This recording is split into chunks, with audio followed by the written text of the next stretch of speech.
Hello, and welcome to an intro to Anthro with two humans. I'm human number one, John McCray. And I'm human number two, John Lehr. And this is the podcast where we reassess what it means to be human. And the title of this episode is The Fears of a Clown, an Evolutionary History of Fear and Phobias.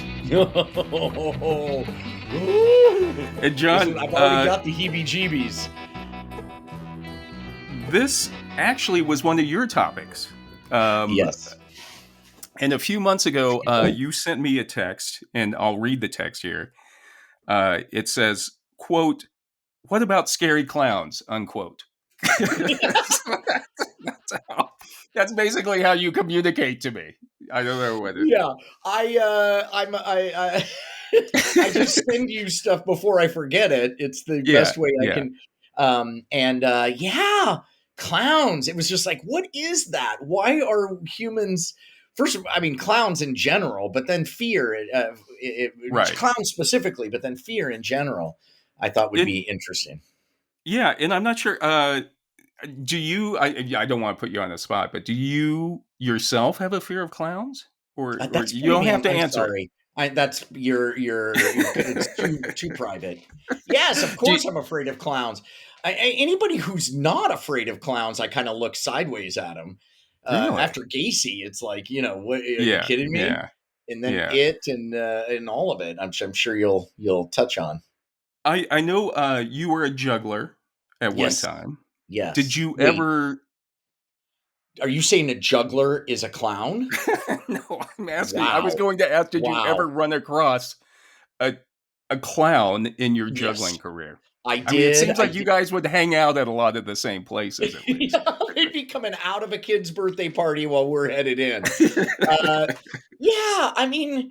And they've always, my experience with clowns on a professional level, if I may, right, as a former juggler, which, by the way, I'm still really good, good. I don't think you ever. Do you ever stop being a juggler? Does someone stopping a juggler? You can't. It's like riding a bicycle, But I can knock I can knock a cigarette out of your mouth, and not just the hundreds that you used to smoke, but the regular. Yeah. That's scary. That's like you got to really trust. I can't believe you would do that with people. People would actually go up out of the audience for that. Oh, no way. And I practiced on my mom. I made her hold Benson and Hedges out of her mouth, and she didn't smoke. That's hilarious. You got to start with those were the long ones, Anyway, yes, every clown that I saw during that period was always kind of. I always got a weird vibe. Like there was something weird about them. All of them. They just clowns are weird people. It's kind of like audio people. When you shoot out here, you get camera, you crew. Yeah. The audio person is always, there's something eccentric about them. And I don't know why that is, but it is true. Yeah. And did you ever have to do any clown, like in your training coming up through school? Did you ever do any clowning? Or? As you well know, I was on drugs during the time when I was supposed to be training. So I basically just did drugs. That was my training. But I never took a clowning workshop or a commedia thing. Nothing like that. I'm trying to think. Yeah, I never put the old white what do you call it? The white, the old grease paint, the old white. Yeah, I never put the whites on. After you said this, I was thinking back over my life, and believe it or not, there is a clown theme that has run through my life. And that's right. I mean, it's, I'll give you some examples. When I was going to school in France, I had a friend of mine who did work with gypsy kids. And at that time, it's probably still the same way. There was a lot of racism against gypsies in Europe. Yeah. And gypsies weren't allowed to come into the town itself. So the gypsies would all camp outside of town, usually at like a sports stadium or something. And my friend worked with a group that would try to give social services to gypsies. And so one time she said to me, "Hey, we're going to have like a festival for the gypsy kids just to kind of cheer them up a little bit.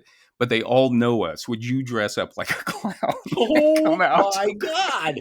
How do I Yeah, not know this about you? yeah, yeah. You clowned for gypsies. For That's gypsies, what's yeah. crazy. So I was half tank most of the time anyway. And Yeah. Yeah, she you was very were. attractive, and Mhm. so I ended Uh-oh. up going out to like this community center outside of I'd like town. to find the straight man who isn't half drunk and a sexy person asks them to clown who says no. It's Yeah, impossible. That's yeah. I was impossible. like, whatever you want me to do, I Yeah, don't care, okay. Yeah. And so If this I ends with you emceed. having sex with her later in the clown outfit, I wanna hear that part. Yeah, No, unfortunately, it didn't. It was just no. a truly just a Mm. just a nice You just act. clowned Yeah, without the yeah. the happy ending. Yeah, All and right. so anyway, I went out and I did it and emceed this whole festival for Oh these my gypsy kids. God. In And French. You were afterward, speaking in yeah, French. Monsieur Amazing. Leclown. I was Monsieur Leclown. Oh So God. Every time you do it. yeah, and so anyway, That's awesome. afterwards, I went back to the like sports house, the community center. And I went in there and I was kind of hungover at that point, and I'm smoking a cigarette, still in the clown makeup, realizing this isn't going any farther than what it was supposed to, what I thought it would go. And You're I look leaving up. the makeup on the tip of your cigarette as you're Yeah, smoking. yeah, yeah. I'm just like, okay, this isn't going anywhere. And I look up, and all the gypsy kids are all pressed against the window, looking in at Ooh, Monsieur Leclown. You know, smoking a cigarette. God damn it, McCray. You blew it. yeah, all Now hungover. all of them are all they dream. They have nightmares of Mr. Leclerc. Monsieur Leclown. The other time I was in Chicago, I Wait, had another time? Are you gonna be a another time. clown again? Yeah, well, there's going to be. It's just the theme, the clowning theme, Okay, not me got it. being a clown Okay, necessarily, but the clowning okay, theme. okay, gotcha. The other time was in Chicago. I had some friends who ran a circus school up in Evanston, and Marcel Marceau, Marcel Marceau was coming to town, Oh my and they God, had yes. convinced him to teach at their school, do a seminar, an I advanced. feel like I know this story. I Yeah, think I've heard you tell this. Yes, this yeah. is good. But Marcel Marceau, he was very particular and very insistent that he didn't like. They were doing their school was in an old elementary school, and he didn't Okay. like the gymnasium. So he Why? wanted a new floor in there because he liked to slide. I guess, Oh, I guess for Jesus. so he wanted it. He said Marcel.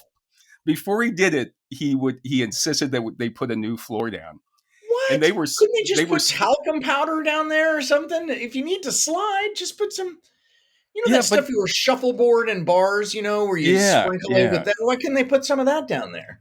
He said he didn't like having the. You know how in the old gymnasiums there used to be little thin boards like Yes. slats, Yes. and he didn't like that because he thought that his feet would feel each of those Oh, little Jesus. slats.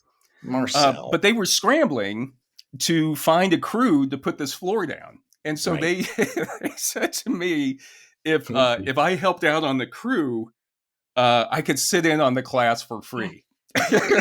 Well, that's a yes. That's almost Yeah, more of a yes than the hot girl. right, right. You So, know. I mean, when do you have to take your opportunities when they Yes. present themselves. I And mean, that's it's, Marcel Marceau.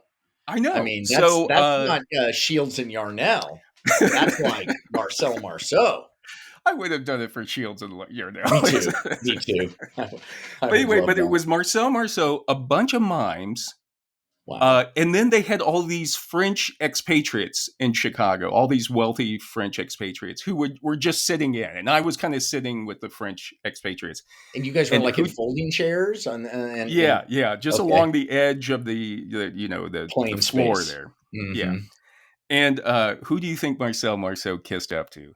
All The the French. wealthy French Oh, well, he's no expatriates. dummy. He's no dummy. Yeah, I I know. mean, he's at the top. So, He's at the top of yeah, the mime ladder, and right. he's only pulling down about $1,500 a year after expenses. Yeah. So he would like give the mime something to do and then come over and start talking to all Oh my the French God, that's expatriates. amazing. But I mean, the one thing I could say is like, well, I studied with, Master Marceau. Yes, you did. That goes on the resume. Yeah. And the one thing he did teach me is he talked a lot of theory about miming, which was actually What? pretty cool to me. Okay. Yeah. Yeah, for It's, you, yes, because you're yeah. a scholar. But for me, I'd be like, "Are you serious? Yeah. Most of the mimes were thinking that too, I think. Show me how to moonwalk." Okay. They were all getting a little upset. You could tell, like When behind are we him, gonna with Yeah.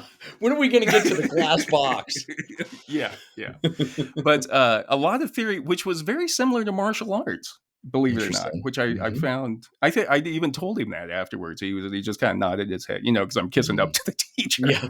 But Give him a 20 uh, when you say it, and then yeah, he'll the one thing he really did teach listen. me is that whenever people would start nodding off and get really bored, he would mime the flying bird. You know what I mean? That thing Oh, where you do like that, and and everybody people would wake up.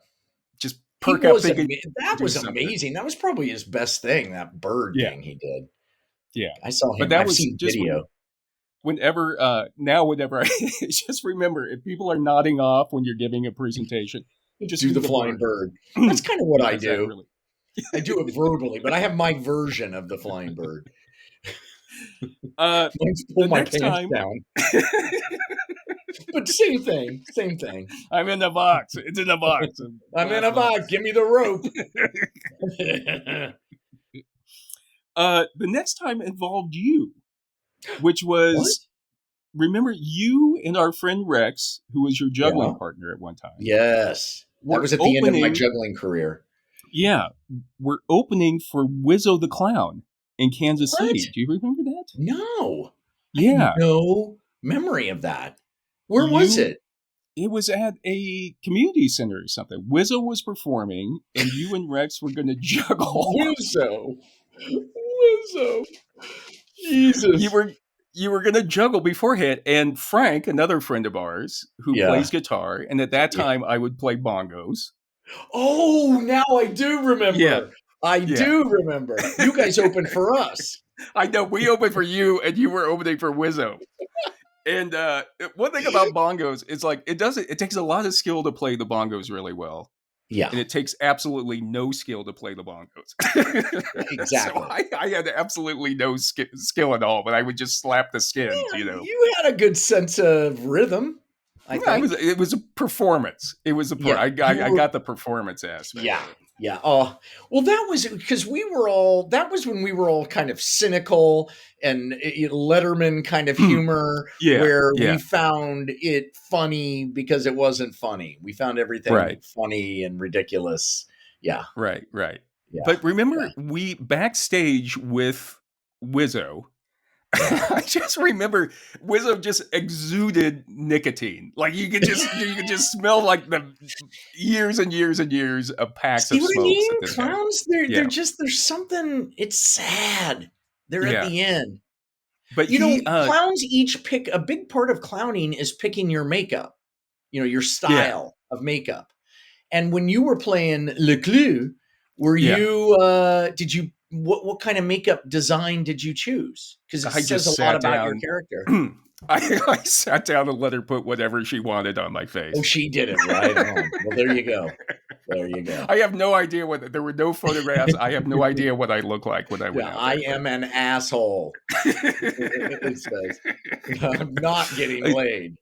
yeah, That's what it yeah. said. But I remember Wizzo was so nice. Remember, he was he was one Yes. of those performers who Yeah. had just been around forever. He had Yeah. a TV show on in Kansas City.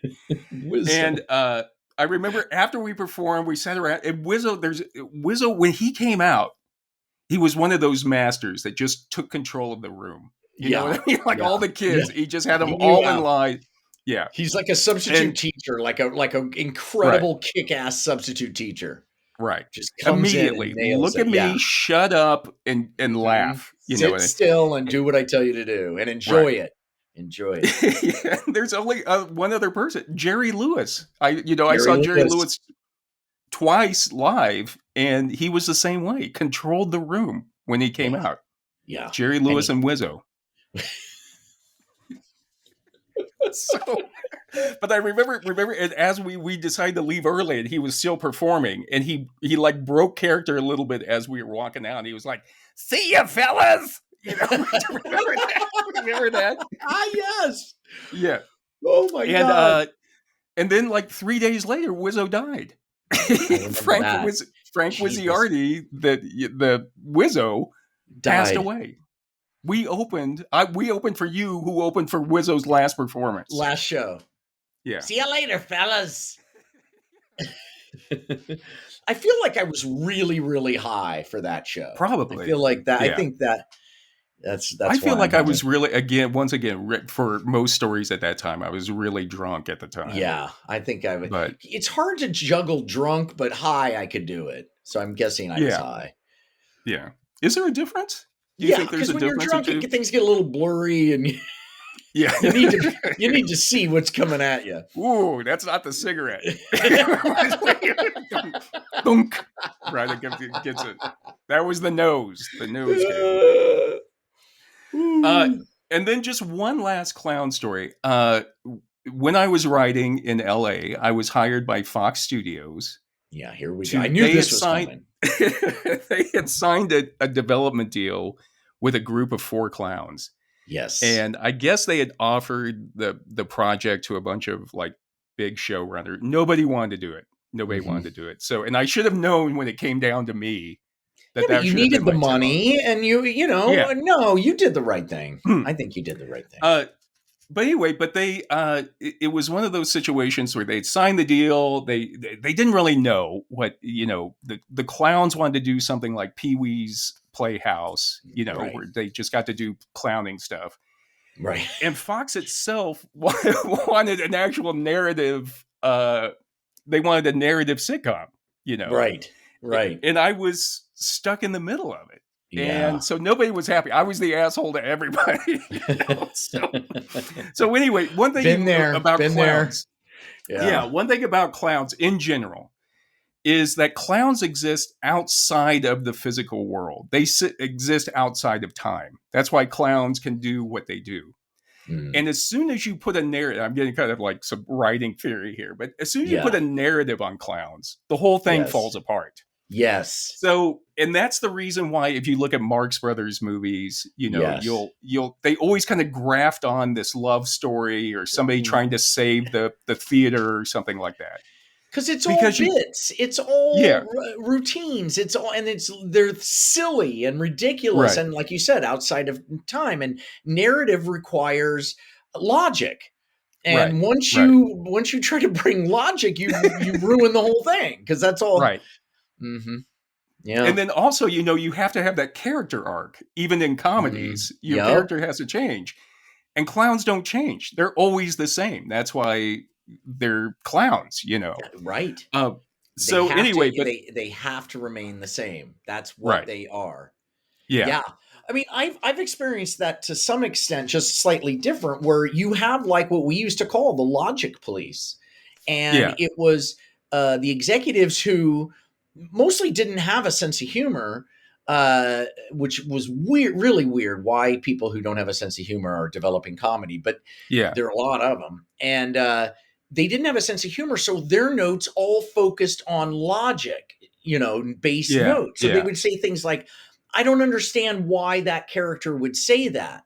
And my response would be, because it's funny, and they go, I get that it's funny. And I'm like, stop right there.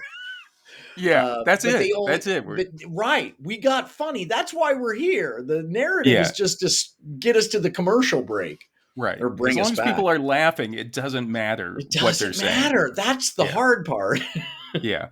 I had meetings with executives about this project where they'd be like, well, what, are they going to be wearing the noses? And I'd be like, well, they're clowns. And they'd be like, I don't know. I just don't believe that people being with you during this time and watching you come home from work, and it was just it was a tough time.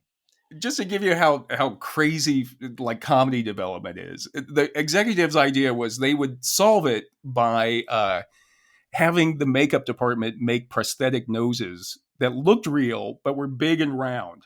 Oh And my so, God. yeah. So then you're like really looking at it like, oh, now it's not like a clown nose. You can kind of understand like this crazy guy with the clown Right. nose.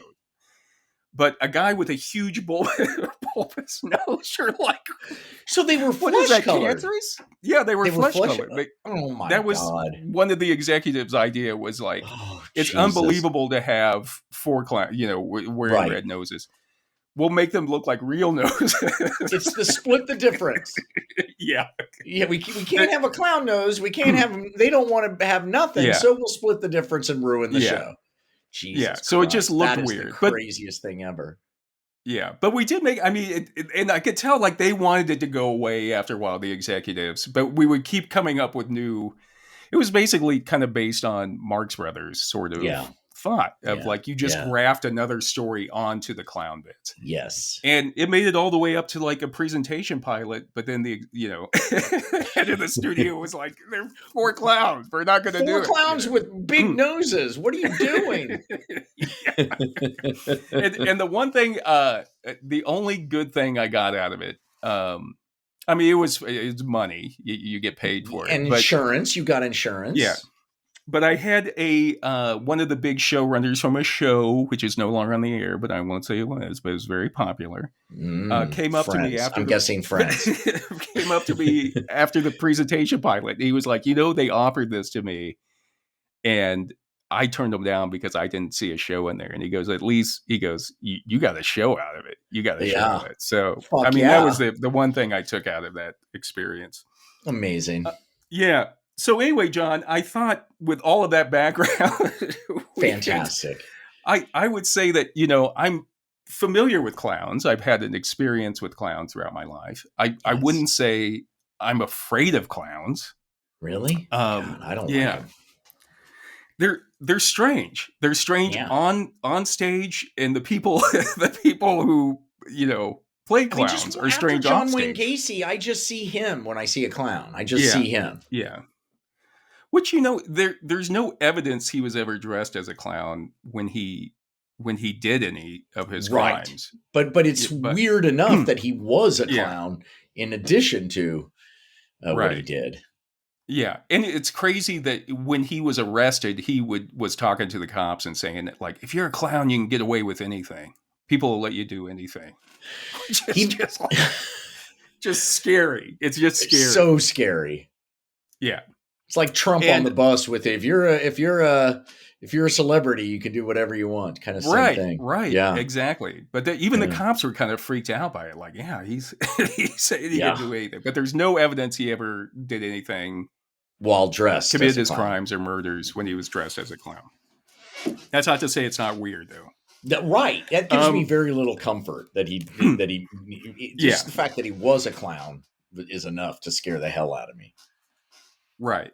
And I think that your fear of clowns is very common now, because I think a lot of people feel uncomfortable around clowns now, or a lot of people have coulrophobia, which is the fear of clowns. Really? Coulrophobia. Coulro. Coulrophobia. Coulrophobia. God damn, that's hard to say. Yeah. All right. Coulrophobia. And they don't really know that word's only been around for about 20 years, and they don't know where it came from. Some clown made it up. Yeah, probably. Don't call it clownophobia. It's coulrophobia. Yeah. They think it may come from the Byzantine word for stilt walker, or they think it may come from like a Greek kind of mangled Greek word for clown, like coulrophobia or something. Yeah. But that's what it is. Fear of clowns is coulrophobia. I love that it could be Byzantinian. Yeah. So today, I mean, we're finally getting to the topic of today's episode, which is fear of clowns and phobias. Right on. So, all right. So before we begin, we do need to think about a couple of terms that are going to come up and are important. And that's in their article, Anxiety Disorders and Phobias, A Cognitive Perspective. Aaron Beck, Gary Emery, and Ruth Greenberg say that fear is the appraisal of danger, And anxiety is the unpleasant feeling that is triggered when the fear response is stimulated. Oh, so something triggers fear, and the fact it's fear itself. Right. Right. Oh my God, there's fear. Now I'm anxious. Right. Right. And what they Makes say is sense. that the fear includes a cognitive aspect. So the fear is you actually analyzing a situation to tell if there's danger in that A situation or car is not. on its way to hit me. I'm Right. fearful Right. You're thinking at that time of what are the consequences of if that of the car hits car. me. Got it. So fear is the kind of the rational, if you could think of it, rational or thinking part of this response. And then the anxiety is the emotional response. And what Beck, Emery, and Greenberg say is that the anxiety is the attention getter. So in other words, anxiety is what's unpleasant. So when you get that anxiety, it's so unpleasant you want to get out of that feeling. I see. So the Yeah. anxiety is a tool to get us to listen to the fear. Right. Right. Make So the fear go away and the anxiety will go away. Right. So okay, got it. Makes it But you're unpleasant feeling, for us until we deal with it. and A they say saber-toothed tiger is galloping toward me, loping right. towards Right. me. Until I get out of its way and safe, I'm going to feel anxiety. Right. And what you're doing Okay. is you're thinking when it's coming towards you, you're thinking, what is that thing going to do to me? Like there's a rational Jesus. kind of analyzing It going will on at eat that me. point. Therefore, Yeah. we must, And then And it once you makes him realize yeah. what that aspect is, then that's when you feel the anxiety. Because the anxiety is a way of saying, hey, this is real. This is a real Yeah. problem. And that's why you're sweating and heart beating and all that stuff. Yeah. Whew. Yeah. My heart's beating a And little they fast say just that talking about it. they say that in that way, anxiety is a lot like pain. Like you respond to the anxiety a lot like you do the pain. Right. That makes sense. It tortures you until you do what's best for you. Right. Right. Yeah. I like that. And then it's the anxiety that kind of gets you to that place where the flight or fight that comes And up. by the way, I'm never fight. Never fight.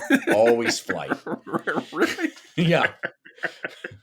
I've been in a couple of situations with you where it looked like we had to fight, and I put up a good front, but inside I'm running.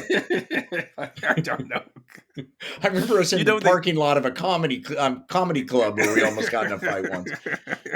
But all I was thinking is, God, we got to get the hell out of here. But I knew you are a lethal machine. So if I'm standing next to you, I know I'm going to be all right. Because you're like, it's like being in a fight, but your friend is Billy Jack. You know what I mean? Like, you're going to be all right. I don't like to fight, but sometimes you just, once your blood gets up, you're just like, okay, sometimes let's go. There's no way. Yeah. And you are also trained in martial arts. So they're going to lose. Well, it's funny that a lot of time I don't know. Should I say that? Yeah, I should probably say it. For a lot of my life, I just liked to fight, but didn't know how to fight. Right. Now I know how to fight, So. Yeah, but you were drinking when you liked to fight. Right. Now you're sober and you can fight, so you never do. Right.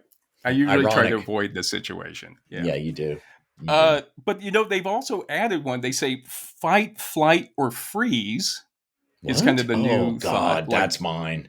Jesus. Really, just freeze? Why is that? Why would we freeze? Because we're playing possum? Like, why are we designed to freeze?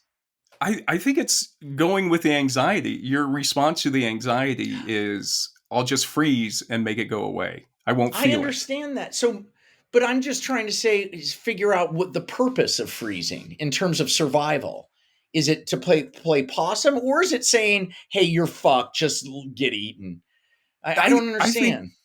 From an animal's perspective, probably for certain predators, they respond to the movement. Yes. So maybe certain animals think that if I don't move, it won't trigger their attack. Well, you see that out there. You see a lot of animals who do that. You see animals that squirrels will do that, for example. Yeah. They'll just stand perfectly still, hoping the dog will chase them. But then the dog does, and they got a flight, man. if they do stop, Yeah. I don't know. I don't think I'd tangle with a squirrel that was like freaked out and I wouldn't reach in there and grab it.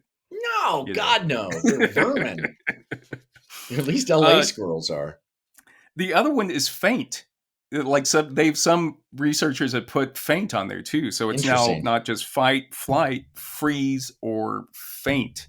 Does that mean it always has to have an F, or they can't figure another thing out about us? I don't know it.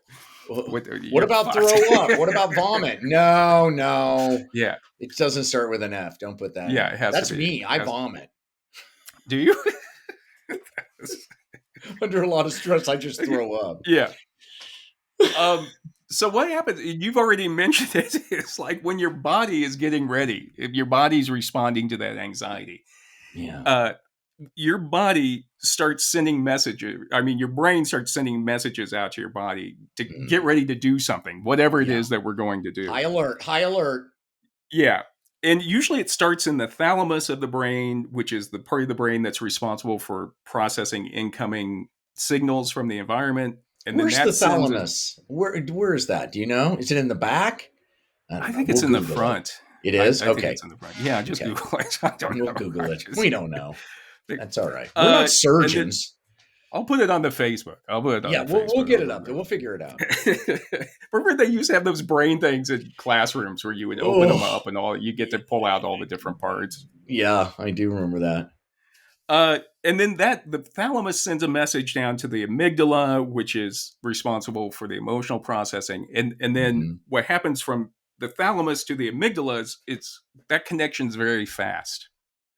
So part of the thalamus is saying, hey, something's going down here. It shoots a message to the amygdala to say, get ready, get the body ready, because we're going to have to do something here. Jesus. And why it's so fast is, I mean, that's one of the reasons why people, sometimes you'll see people in a stressful situation afterwards won't remember what they did. Yes. I've been there. I had that. Our house caught on fire. And I came downstairs. Jennifer was screaming. I came downstairs. I grabbed the fire extinguisher from the kitchen, which hadn't been touched in years, calmly walked in and put the fire out. And I don't remember making any decisions about that at all. Yeah. And the fire, it was a big fire. And the fire department came in. The chief came up to me and he said, "Did you put that out?" And I said, "Yeah." And he said, the whole house would have gone up in another couple of minutes. And because it would have gotten behind the wall. And he said, most people just freak out and they don't. Yeah. He said, I'm an isolated anomaly. It worked. It worked exactly how it was. Right. You realized what the situation was. Yeah. Thalamus says amygdala, do something. And then you calmly went over, grabbed it. Yes. Even though it was probably really fast. To you, it seemed like it was really out with my finger, even though I'd never done that. Squeezed it, pointed it at the base of the flame, apparently. Right. None of that. Right. I made no decision to do any of that. And here's the other thing. After it was all over, I was exhausted. And I'd done nothing. Yeah. I just walked across my house. Well, that's what I mean, because what the amygdala does is it gets all of your muscles start going, when your muscles are all tense if you're going to fight or you have to do something. That's why you start sweating, because your body suddenly is like trying to cool off the muscles. And then it starts you start breathing faster because it's, again, the body's trying to get oxygen out to all the muscles, to the rest of the body to respond. It's all this response. Get as much energy as you can. Right. And that's a reason why, too, is the way the amygdala does that is it signals to release cortisol and adrenaline. And those go into the bloodstream, which give you that response. Yes. And then it takes a while. It takes about 30 minutes for that adrenaline and cortisol to settle. Get out of the bloodstream. So that's why people are still kind of keyed up after something happens, Yes. Anything stressful or anything big like that, like performing or pitching, making presentation, anything like that, I'm much more tired than I think I should be. Right. Because you probably don't, again, like we said earlier, it's that system is good about picking out big chunks of information. Mm-hmm. It's not good about picking out the little subtle information. Uh-huh. Right. It So doesn't know. Everything's treated with a bazooka. right. right. Boy, I can relate to that. And they say, there's nothing wrong with feeling fear. And from an evolutionary perspective, it's actually good to feel fear when you're in a dangerous situation. Yeah, because it's sane. It's a sane response. Right. Right. If a saber-toothed tiger's coming and you don't feel fear, something's wrong with you. Yeah, and it's the reason why we're feeling that is for survival. It's our survival instinct that's telling us that something's not right, something needs to be done. And yet here. Now that we've protected ourselves so well with technology and what we've learned and everything else, it's not that bazooka isn't always needed. And that's where we run into trouble. Thank God for big pharma, because they've solved it all. Well, it's funny, but because again, going back to teaching martial arts or training in martial arts, it was always odd to me that women. If it was hard to teach women to actually fight and strike back, because culturally our culture says to women like, hey, you don't want to hurt people's feelings, or don't hurt anybody, that you're a woman, don't hurt anybody. And I think a lot of people, like you're on a train, for example, you're on the subway and you feel someone come up close to you and you get that feeling that something's not right here. Something's not right. And our culture kind of teaches us, oh, you don't want to offend them or something. Right. But there's like, you don't know this person. Right. Just get up and walk away. Yeah. Trust your instinct. That's your evolution telling you to get up and walk away. Get out of that situation. Yeah, I mean, society and the patriarchy has very much made it so that, but also women make human beings. So I wonder if there's something deeper too involved in not wanting to hurt a human, because they're the ones who actually create them. I wonder if there's some deep reptilian thing going on there. I don't know. But it was always, and then once you finally teach that to somebody, like you're like, look, this person is trying to kill you. This person is trying to hurt you. Yeah. Then it becomes like liberating. And the best martial artists, or some of the best martial artists I've ever seen, have been women, because it's just like a free flowing. It's not like muscle. You know what I mean? It's just let the art do what the art does. Right. And women aren't, stuck on having like the huge muscles and everything. And they're powerful and they're great martial artists. And but again, it's just getting past that cultural thing of like, oh no, you can't hurt this person's feelings by getting up and walking. It's like, you don't know this person. You know what I mean? It's just like, yeah. Well, you're fighting against thousands of years of culture. Right. Yeah. So in her book, The Book of Phobias and Manias, Kate Summerscale says that evolutionary psychologists feel that many of our fears and phobias are adaptive, which is what we're talking about, which is like our prehistoric ancestors felt this phobia for protective reasons. And there's a lot of problems with evolutionary psychiatry or psychology.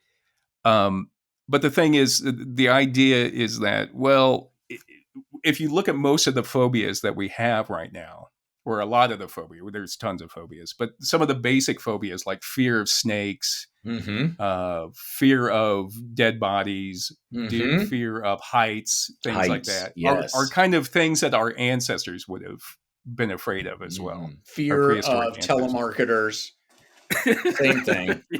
Yeah. There's so many now. I read it as I was doing this research. There's also a fear now of being out of cell phone range. I buy that. Yeah. Fear of low battery. I don't want that. Yeah. I don't like that at all. Fear of not having your wallet in your back pocket. Yeah. Fear of looking out your window and seeing stuff out there that you just don't like. Right. So there's a lot. I'm not laughing at the phobias because I think it's all, but I'm like, There's a lot of phobias, but the Yeah, big ones, an evolutionary psychologist would say, the big ones are all passed down to us somehow. because Now, it's a threat. It's a threat. And right. how is it passed down, though? Is it passed down genetically, or is it passed down through education? We don't See, know. that's what, to me, the problem with, and that one of the problems people talk about with evolutionary psychology is, how is it passed down? How do you pass down, uh, a fear? Or how do you pass down cultural things biologically? But Which is see, to me, it feels like a Darwinian thing. If you have let's say it's genetic to be afraid of heights, and that right, some people have it, some don't. The ones that do have it are going to live longer because they're not going to mess around getting up. right, So, right. I mean, that feels like there could be some, like, deep hardware, some Yeah, hardware programming going on there. yeah. I Now, no, I cars agree. being afraid of a car is a sort of different thing Yeah. I don't because know. I still, my problem with evolutionary psychology is the same thing. Like, I still don't understand how it could be passed down, how a thought could be passed down right. biologically. Not saying maybe they have an explanation for that or whether I say, but that's my immediate response is like, how is that being passed down? I think it's probably passed down culturally myself. What about language? Is that passed down, or do humans have a gene that makes us want to communicate, and that then we've improved the communication over to culturally? But do Yeah. we, I would have to, I can't, I mean, that's a question that people always put out of, yeah, is it genetic? Or, I mean, obviously our ability for language, but because are we babies are born just with born language? babies are born with this need to sort of communicate. Like, they try Yeah. to they try to communicate. Yeah. They Yeah. learn over time how we have chosen to communicate. But Right. even when they're very young, they're trying to tell you stuff. Right. Right. Yeah. I don't know. We'll have to look into All language like right, that. I don't all want to right. say I'll anything text until you. I, I'll text you. I I was thinking we need to do our when people ask us to do a topic or anything, it needs to be like Casey Kasem's long distance dedications. Yeah. We'll read a story. People have to tell us like why they want us to do it. You have to tell me, and I'll be like, this one's from Craig going out to his wife Laura. Long I distance love it. dedication, the history of circumcision, or something. That's awesome. I love that. Yeah. So, when you're talking about phobias, though, you have to distinguish between what's a rational fear and what's an irrational fear. Okay. And because, like we were saying, a rational fear can be a good thing. A rational Right. fear is telling you, get up and walk away from this person on the Yeah. train. Yeah. Um, and in the Diagnostic and Statistical Manual of Mental Disorders, or the DSM-5, which is what psychologists use to diagnose, We're up uh, to 5 now? we're up to 5. Yeah. Wow. Okay. Yeah. And they describe a phobia as an excessive fear of a specific situation or stimulus that causes significant distress and impairment. Okay. So So what again, that says to me is that the fear could be real. It's just you're overreacting to it, or you're right, yeah, you're whatever that mechanism hmm, that triggers the fear is somehow blown out of proportion. right, right. It's your response is greater than what the actual situation Yeah. I mean, the uh, classic to me is like demands. Chicken Little, like the sky is falling, the sky is falling, the sky is falling. Yes, the Right. sky could one day fall, an asteroid could, but if you're obsessed with that, Yeah. then it's a Yeah. phobia. Yeah. And as Summer Scale says, she goes, a realistic fear is one that is sensible based on logic, reason, and objective observations. So there's Okay. nothing wrong with being afraid if seeing that car come at you. Yeah. There's nothing wrong with being afraid of seeing that car come at you. Right. So Maybe my fear of clowns is rational because of Gacy and because of yeah, it. And I associate clowns as being disturbed people. Yeah. So maybe and it's rational. Well, there's a guy named Benjamin Radford who's written a book called Bad Clowns, and this is kind of like the go-to book for like reading about bad clowns. It's great. It's a great book. Oh my God, I don't know. But he has a quote in there that he says, quote, "There is nothing at all odd, pathological, or unreasonable about fearing a clown chasing you with a gun or a meat cleaver." Unquote. I agree. What's his name again? Benjamin Radford. Radford. Benjamin, I am with you 100%. So it's context. You know what I mean? Yeah. It's the context of, if you see a clown like outside a circus and you freak out and it's like, oh my God, I can't. I mean, that's different from like a clown actually. Like there was a quote by some guy who used to write back in the 20s or something. And he said that real fear or like terror is seeing a clown on your doorstep at midnight. Jesus. And he was trying to make the point that the clown is a thing not to be afraid of, but the circumstances of him being on your doorstep at midnight. Yeah. Yeah. Yeah. So like that maybe my fear of clowns is rational. I'm just associating it with the information that I've learned through, media. Yeah. Okay. The thing is, like we said, a clown at a circus is fine. Yeah. A clown just standing out on your lawn. But Wizzo kind of did freak me out. I mean, now that the memory comes back, what's he doing? A grown man as a clown? Like, what's going on? And here I am, a kid, a grown kid with juggling clubs, and you with a bongo, but still. Yeah. Yeah. But he was a nice guy. I do remember that, but it just freaked me out. I just didn't like it. I don't know. How about Ronald McDonald? Does Ronald McDonald? Totally hate him. No. Yeah. Mm-mm. And especially because they've had different actors playing him over the years. Yeah. And that always freaked me out as a kid. I was like, wait a minute, that's not Ronald. You know, is when they would still replace on the commercials? I don't think so. No, God, no. Yeah. Too many people like me. God, I want a Big Mac. Wait a minute. I have to walk past that. I went to, I had to pitch an idea to the McDonald's corporate headquarters, which is in Illinois. Yeah. And I sat around with the top people of McDonald's and tried to get them to buy this idea. And there's Ronald everywhere. Everywhere. Statues of him everywhere. In that shiny plastic, McDonald. Yeah.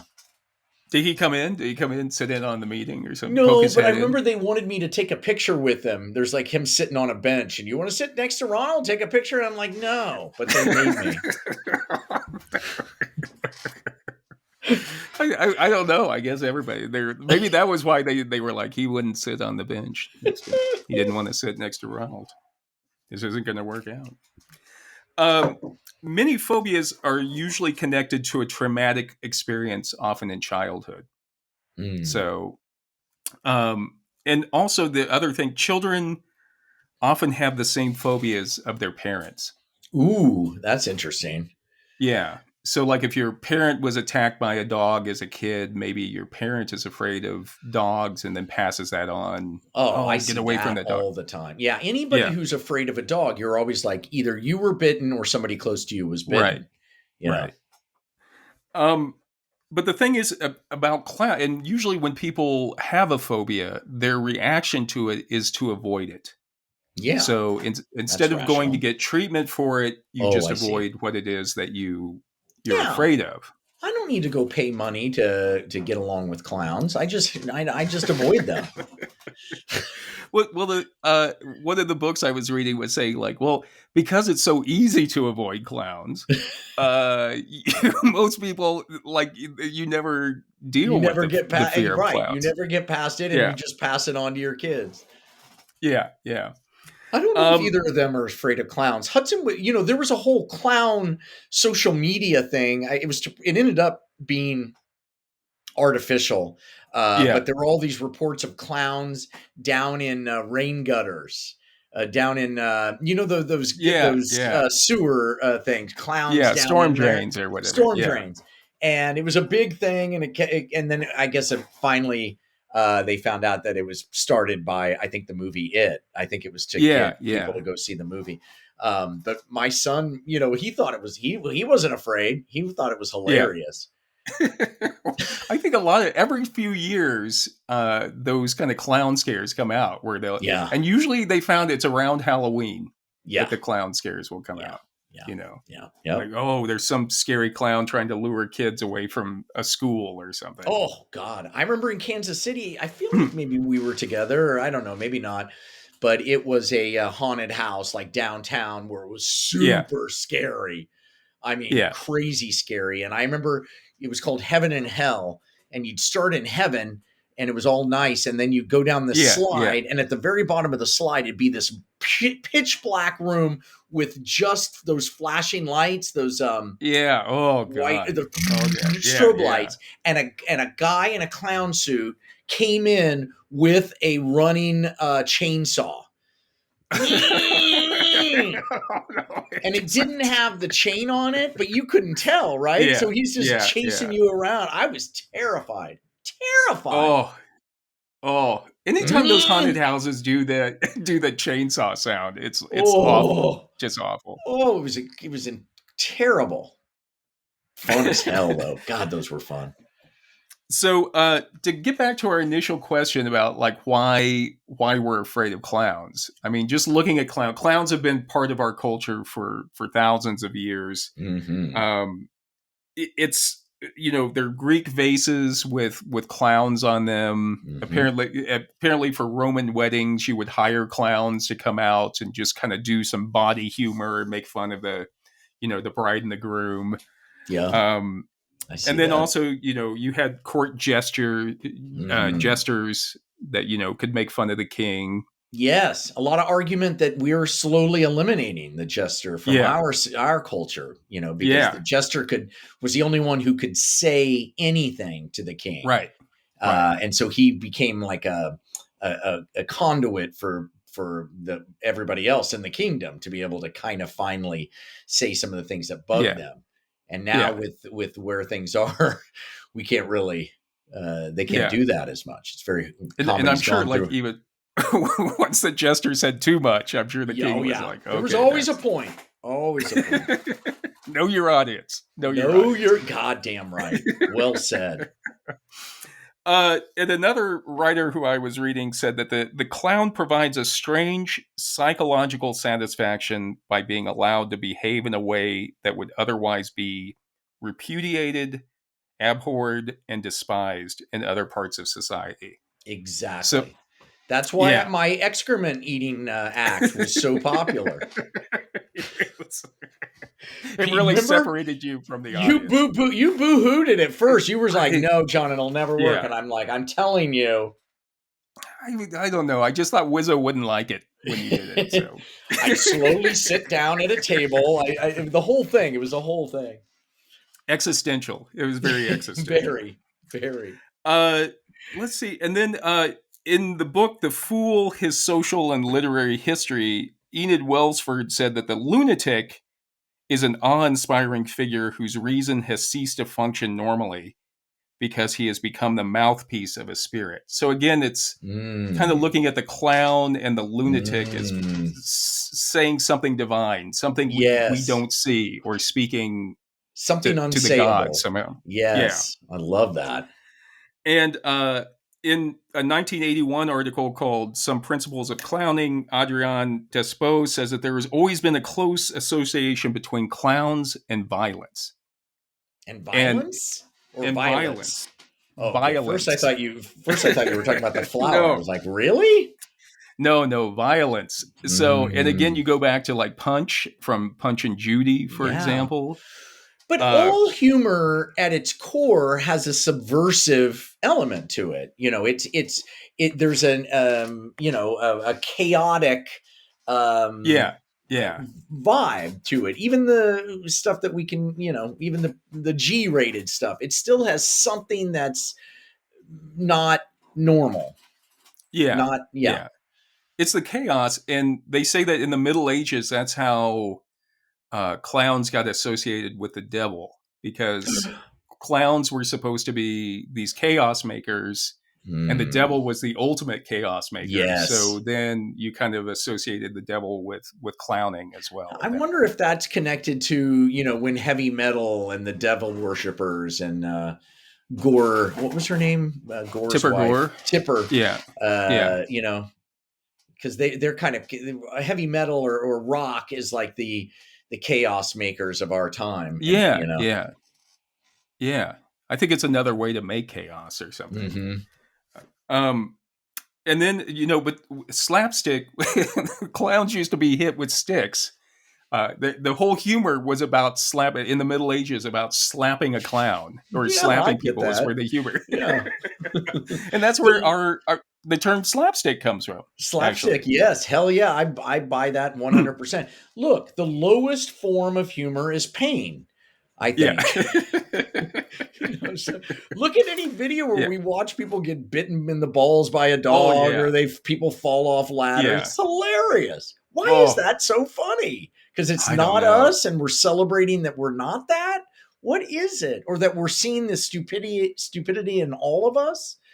I don't know, but it is fucking I think it has funny. To be a relief, right? Just a relief that, God, I'm glad I'm not that person. I know, but I feel like there's something deeper too. I agree, but I feel like there's something else going on too, which is like, hey, we're just these idiots. Like we're all in it together, that we're all stupid because we all have our version of that. We've all done something idiotic.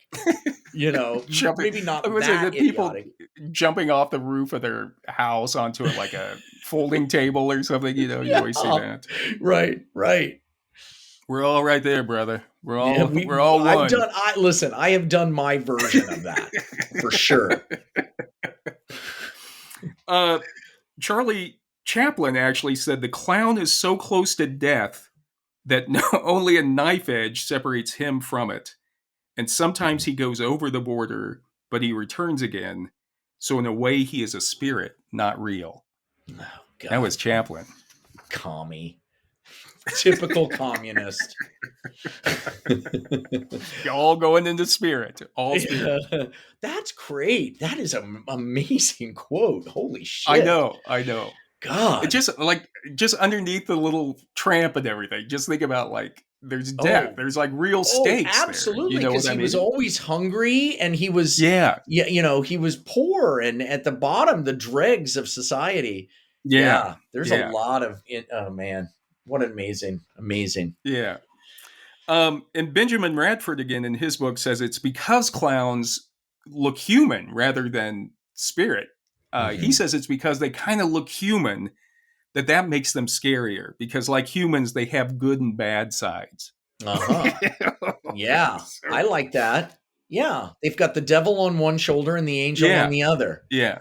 Okay. And usually they say in the Middle Ages, for example, the fool was always portrayed with a mirror. He was looking at himself. But there was always two. There was always two sides, the image in the mirror and then the fool themselves, the real person, which is kind of scary. Now you're freaking me out.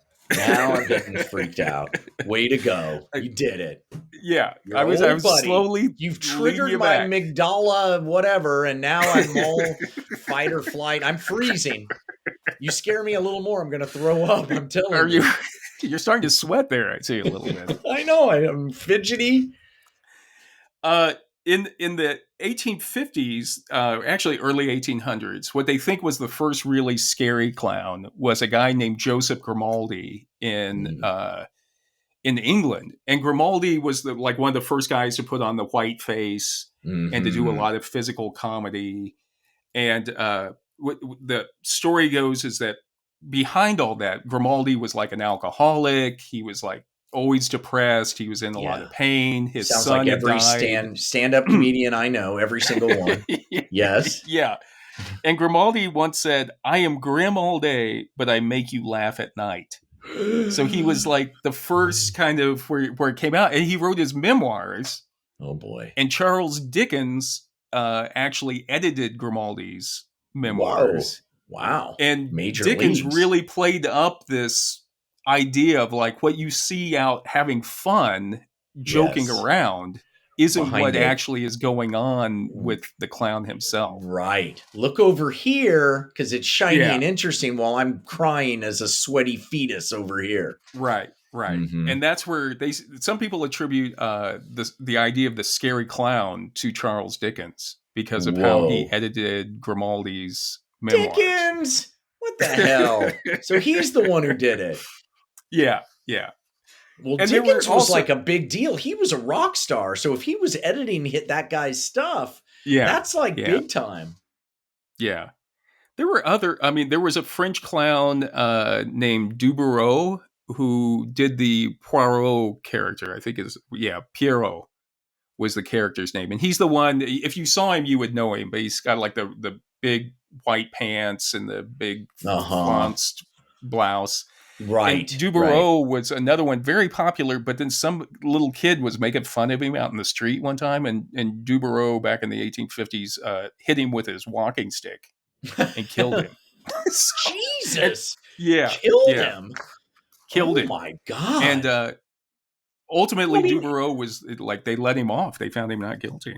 Jesus. What? Yeah. Not guilty? Yeah. Why? That's weird. Because they said that the kid had like insulted him or something. So what? So he deserved to die?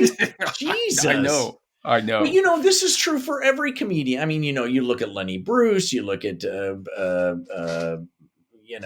Robin Williams. I mean, there's the long history of really disturbed, sad, suicidal comedians. Right. And then beginning like in the 1890s, you had the opera I Pagliacci, which is by Leoncavallo, and I Pagliacci is again about a homicidal clown who's been wronged by his lover, who's cheating on him, and he kills his lover. And then also there were a bunch of movies that came out, silent movies about clowns who have been wronged, and clowns who end up killing people. Like one in 1924, there was one called He Who Gets Slapped. I'm not watching that. I'm not watching it. You should watch it. I mean, it's a silent movie, but it's about a scientist who's ripped off by one of his colleagues or an investor, and he's slapped in front of all the I don't want to give it away, but he's slapped in front of like all the scientific community, and he ends up being a clown. So he has this dark secret so he can behind get back. Whoa. Yeah. See? And then there was also one called Laugh Clown Laugh in 1928, Jesus. and it was the same thing. So somebody who's wronged becomes a clown to get even. Yeah. Then of course in Poltergeist you had that clown doll. Remember that clown doll that was under? Yes. Apparently in the new, I didn't see the new Poltergeist, but apparently they really, in the poster, they have that clown. Like they realized that clown was like the scariest thing about that movie. So they just focused on that clown. They kept that? Wow. Yeah. Do they still put a rope on and jump through into the next dimension? I don't know. I haven't seen it. I haven't seen it, so I don't. Isn't there a whole lore behind that movie where they've all died, or there's all kinds of curses, and I don't know. Yeah. There's all kinds of stuff there. Did you ever see the movie Evil Clowns from Outer Space? Hell no. Really? I did not. No, I don't want to see that. That was a big one back in the 80s. I do remember it. Yeah. I don't know why I didn't see it. Pennywise? Did you see the new Pennywise? Yes. It's Jesus. That's scary. Yeah. And then the Joker. You have the Joker in the Batman. Amazing. As well. And the new Jokers, the reinvention of the Jokers has been just amazing. Jack Nicholson on up. They all did a great job. But the best was the one. Who was the one in the Batman TV show? Cesar Romero. He was amazing. Amazing. Yeah, he was. He really amazing. And again, it just like it was creepy because he was laughing all the time. Yeah, that's he was so out of his mind. Yeah. There also apparently, if you go online, there's a lot of porn movies with clowns where people are into porn. I know that. Believe me. It's the only way. It's the only way to get over your illness, John. Well, it's also the way I paid off my student loans. So again, coming back, Radford says the fear of clowns stems from a latent potential harm, a suspicion that the seemingly silly and harmless pratfalling fool before us may in fact not be so silly, so foolish, or so harmless. so, The so unknown. that's kind of the fear, I think. Mm-hmm. Yeah. And then just so you know, earlier this year there was a study published about trying to figure out exactly this question of like, why are we afraid of clowns? Yeah. And some psychologists in England named Sophie Scory, James Greville, Philip Tyson, and Shaquila Davies, they devised a questionnaire to ask people about, their fear of clowns, if they are Ooh. afraid of clowns or not afraid of clowns. Interesting. And what they found was that 53.5% of their sample of respondents said that they were scared of clowns to some degree, but 5% said that they were really afraid of clowns. And this is all higher. Of the 53% or 58% total? Well, they did a sample of 987 people, and why, from all over the world. 987? Why 987? I don't know. Because it's a prime number. I have no idea what. I don't know statistics that well, but but it was from all over the world, and 5% of those 987 said that they were very afraid of clowns. I get it, and 53 said they're somewhat. So it's a 58%. Right. So it's almost 60%. That's a lot of the population. Yeah, a lot. Yeah, has some fear of clowns. Yeah, has some fear of clowns, and they also found that women were more afraid of clowns than men. Really? Huh. Yeah. And the fear of clowns usually decreases with age. Not in my case. And then when they looked at what causes the fear of clowns, which is what our original question was, they found that probably most fears that people have of clowns now is coming from the media, like films, TV That's shows. My case. Yeah. Because really, kids don't have interactions with clowns that much anymore. Right. In most cases. But here's the thing. I think it's also just mask, the idea of putting a mask on and not knowing who that is behind the mask. And I had the reverse experience of that as the Geico caveman. People reacted to me as if I were a celebrity. And I'm behind the mask knowing I'm not, so it's this odd, it's very odd. Well, that's what they ultimately came down to. The reason for the fear is that people can't read because of the mask, because of the makeup and the painted on smile. Yes. People can't tell what the real what's really going on emotionally behind all that. And so now we're getting to the core fear, which is fear of the unknown, fear of not knowing what is happening. You can't tell their true face is how they described it. So they may be laughing on the outside, but inside they may be like, ready to want to kill you, you son of a bitch. Wow. So anyway, Creepy. John, this was a good one. You really took me. I hope it helped you. I don't know. Maybe. Yeah. The biggest. The biggest lesson that I've learned is maybe there. It's a.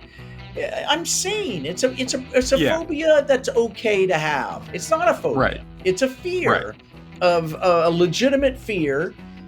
Once you have, I just feel like once you have John Wayne Gacy, it's all over. Yeah.